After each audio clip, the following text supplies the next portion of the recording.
আমার এক চাচাতো বোন ছিল, এত সুন্দরী, আমার জীবনে এত সুন্দরী নারী আমি দেখি না। একজন পুরুষ একজন নারীকে যত ভালোবাসতে পারে আমি ঠিক ততটা ভালোবাসতাম আমার এই সুন্দরী কাজিনকে।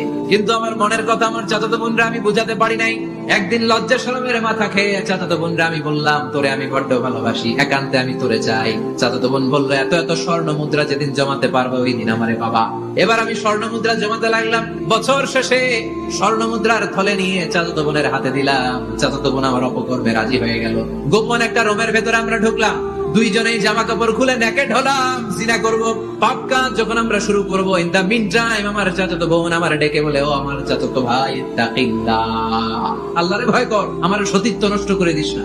আল্লাহ ওই মুহূর্ত থেকে ফিরে আসা কোন পুরুষের পক্ষে সম্ভব ছিল না। চিৎকার মেরে জামা পেড়ে ওই ঘর থেকে বের হয়ে গেলাম।